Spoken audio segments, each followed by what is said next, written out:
A Nautical Ballad by Charles Edward Carryl. By Clerica. A capital ship for an ocean trip was the walloping Window blind. No gale that blew dismayed her crew, or troubled the captain's mind. The man at the wheel was taught to feel contempt for the wildest blow, and it often appeared, when the weather had cleared, that he'd been in his bunk below. The boatswain's mate was very sedate, yet fond of amusement too, and he played hop scotch with the starboard watch, while the captain tickled the crew. And the gunner we had was apparently mad, for he sat on the after rail, and fired salutes with the captain's boots, in the teeth of the booming gale.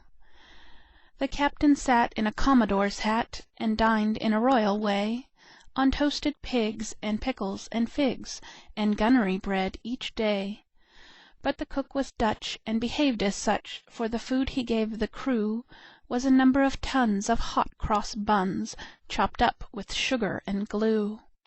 And we all felt ill, as mariners will, on a diet that's cheap and rude, and we shivered and shook as we dipped the cook in a tub of his gluesome food.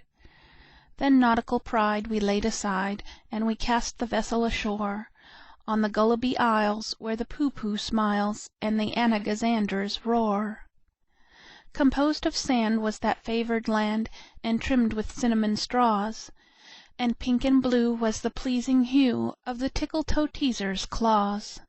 And we sat on the edge of a sandy ledge, and shot at the whistling bee, and the binnacle bats wore waterproof hats as they danced in the sounding sea. On Rubagub bark, from dawn to dark, we fed till we all had grown uncommonly shrunk, when a Chinese junk came by from the Torriby Zone. She was stubby and square, but we didn't much care, and we cheerily put to sea.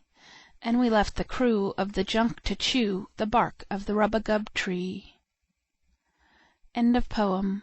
This recording is in the public domain.